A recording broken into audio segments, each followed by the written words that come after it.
Əhməd müəllim, hər vaxtınız xeyir olsun. Hər vaxtınız xeyir olsun. ATƏT-in iclasında bugün hansı məsələlər müzakirə olundu? Bəli, mən də Real TV izləyicilərini Viyana şəhərindən salamlayıram. Bugün səhər saatlarından ATƏT Nazirlər Şurasının 32-ci illik toplantısı burada Hofburg sarayında öz işinə başlayıb. Və sizin də az öncə qeyd elədiyiniz kimi 57 ölkənin xaricilər nazirləri, 11 tərəfdaş ölkənin nazirləri iştirak edib. Bu dəfəki toplantı ATƏT coğrafiyası üçün, ümumiyyətlə Avropa üçün çox mühüm və kritik bir dönəmdə baş tutur.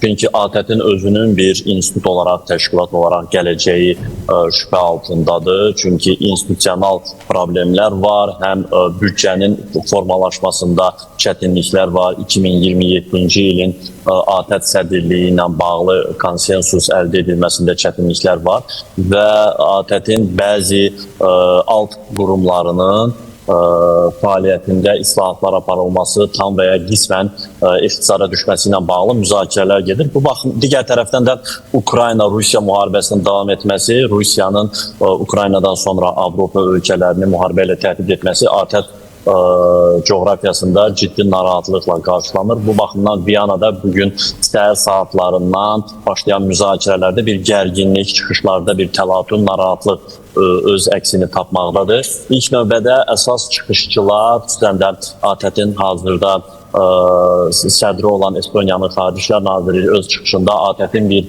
siyasi təşkilat olaraq bundan sonra da fəaliyyətinin davam etdirilməsi və heç bir halda ixtisarların olmamasına vurğu yaptı və bugünkü toplantı həm də 1975-ci il ATƏT Helsinki Yekun Aktının 50-ci il dönümünə təsadüf etdiyindən Helsinki Final Aktının əsas prinsipləri olan suverenlik, ərazi bütövlüyü, sərhədlərin toxunulmazlığı məsələləri bir daha vurğulandı və ATƏT-in baza prinsipləri olaraq bunlar sadalandı və Ukrayna-Rusiya müharibəsi fonunda Ukraynanın ərazi bütövlüyünün, sərhədlərinin toxunulmazlığının və suverenliyinin əsla və əsla müzakirə predmeti olmadığı bir daha vurğulandı.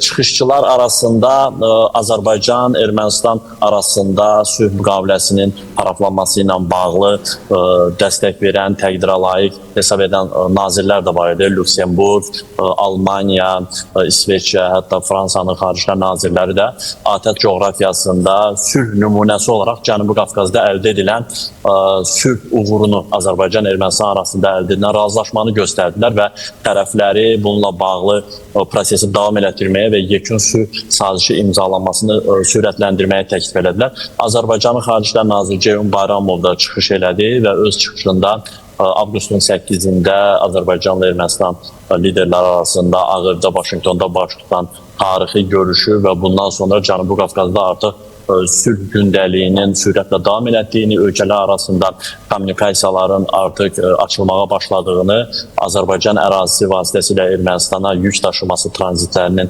artıq reallaşdığını, ölkələr arasında, cəmiyyətlər arasında barış, etimad mühitinin formalaşdırdığını qeyd elədi. Eyni zamanda artıq ATƏT-in Minsk qrupu adlı bir qurumun da 1 dekabr tarixindən artıq ləğv edildiyinə təqdirə layiq hesab elədi. Çünki ATƏT-in Minsk qrupunun bu illər ərzində heç bir real nəticə əldə eləmədiyini bildirdi və Nazir Ceyhun Bayramov öz çıxışında eyni zamanda Ermənistanın da atmalı olduğu addımları sadaladı ki, bunlar içərisində Ermənistanın konstitusiyasına düzəliş edilməsi və orada Azərbaycana qarşı ərazi iddialarını özündə ehtiva edən elementlərin çıxarılması məsələsinə toxundu. Ardınca Xarici İşlər Naziri, Ermənistanın Xarici İşlər Naziri Ararat Mirzəyan çıxış edərək yenə sülh prosesinə toxundu və Azərbaycana təşəkkürünü bildirdi bu yük daşımalarına tranzitə yaşıl işıq yandırdığı üçün, icazə verdiyi üçün, Qazaxıstandan yük daşımalarına icazə verildiyi üçün. Eyni zamanda Ermənistanın da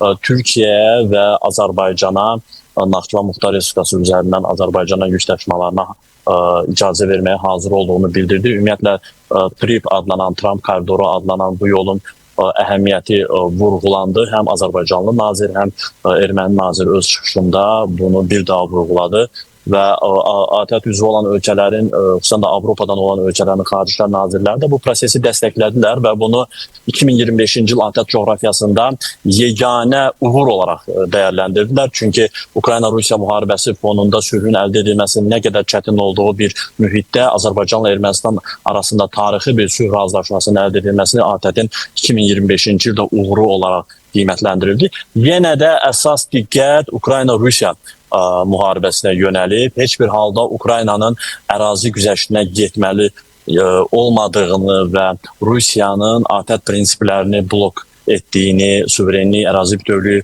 prinsiplərinin pozulduğunu bir daha vurğuladılar və Rusiyaya qarşı daha sərt sanksiyaların qəbul edilməli olduğu bildirildi. Müzakirələr bu saatlarda da davam eləyir. Sabah da günün birinci yarısına qədər nazirlərin çıxışları gözlənilir. Hələlik budur. Əsas ATƏT-in bir institut olaraq gələcəkdə fəaliyyəti ilə bağlı narahat edici çıxışlar oldu. Bildirildi ki, heç bir halda ATƏT-in özündə və ya alt qurumlarında ixtisarlar həyata keçirilməməlidir. ATƏT-in parçalanması ümumiyyətlə gələcəkdə Avropa İttifaqının, Avropa Birliyinin dağılmasına gətirib çıxara bilər ki, bu heç bir halda yol verilməzdir.